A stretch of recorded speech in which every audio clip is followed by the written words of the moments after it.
Hi friends, good evening. দেখুন লাউয়ের গাছটা কীরকম মাচায় রূপ নিয়েছে, কত সুন্দর।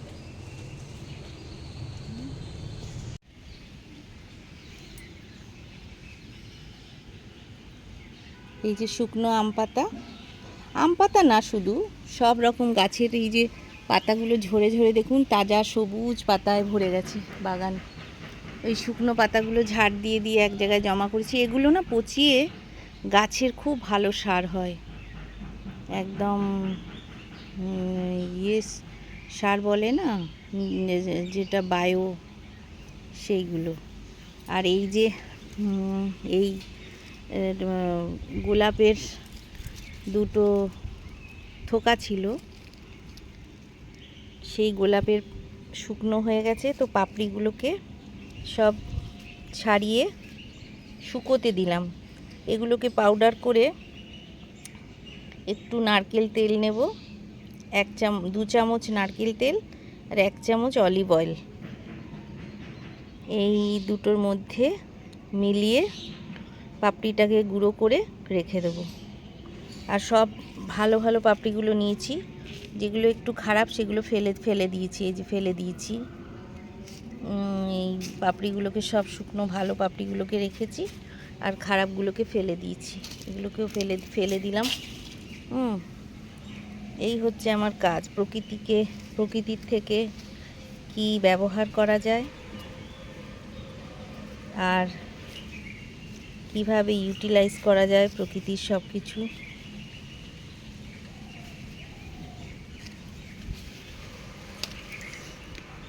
এরপরে দেখুন এই যে গাছটা আমার, এই ডালিয়াগুলো, এই যে ডালিয়া গাছটা, এই প্রথম এই ডালিয়া গাছটা ফুল দেওয়া শুরু করেছে। মানে দেখুন, মানুষের জীবনও যেরকম, মনে হয় 100টা না হলেও 80-90টার কাছাকাছি ফুল সাজিয়েছে আমার বাগান, ফুলে ভরিয়েছে। দেখুন এখনও চেষ্টা চালিয়ে যাচ্ছে, এই দেখুন এখনও, এই দেখুন কড়ি, আর এই দেখুন শুকনো। এত সাজিয়ে বাগানটাকে রেখেছিল 3 মাস ধরে, মানে একে আমি কি বলবো, এত আদর করেও একে তো বিদায় জানাতে হবে। এই হচ্ছে নেচারের সাথে আমাদের সম্পর্ক। দেখুন, আমাদেরকেও একদিন কাজ করে এই পৃথিবীকে সাজিয়ে তারপরে বিদায় নিতে হবে এই শুকনো হয়ে। জানি না কে কীভাবে চলে যাবে, তবু যতটা পারা যায় কাজ করে যাওয়াই ভালো। এই যে এর সৌন্দর্য দেখুন, কত সুন্দর এতে পরিণত হবে। এই যে দেখুন কত মিষ্টি রং, দড়ি দিয়ে বেঁধে একে ওঠানো হয়েছে, একদম বৃষ্টিতে টেরা হয়ে বেঁকে নিচে পড়েছিল। এই যে শুকনো,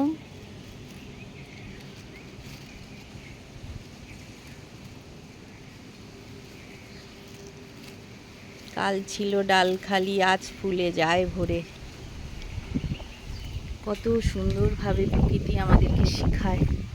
আর দেখুন কি মিষ্টি হাওয়াটা দিচ্ছে, এই দেখুন টগর গাছটা কেমন দুলছে, দেখেছে কি সুন্দর। আর আমার ওই দেখুন আমার সোনামণি ঘুমাচ্ছে। আজকে একদম ভাত খায়নি জানেন তো, মাছ দিয়ে একটু দিয়ে মেখে দিলাম, মানে এত উন্ডেট করে দিয়ে চলে যাচ্ছে না অন্য কুকুরগুলো। আর এর সৌন্দর্য দেখুন, ছোট্ট একটা পাতাবাহার, ছোট ছোট ফুল। এই দেখুন, এটা দেখুন কাত হয়ে পড়ে গেছে, সব কাত হয়ে পড়ে যাচ্ছে, আর পারছে না ভার সামলাতে।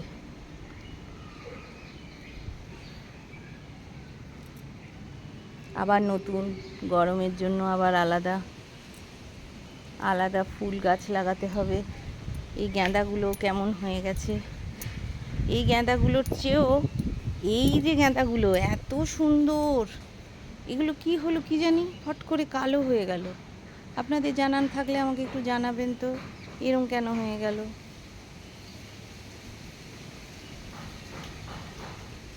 কি ভালো লাগছে আমার, আপনাদের সাথে তো ভালো লাগাটা শেয়ার করতেই হবে।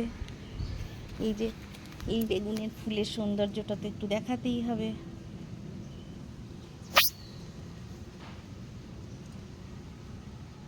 টাটা বন্ধুরা, বাই।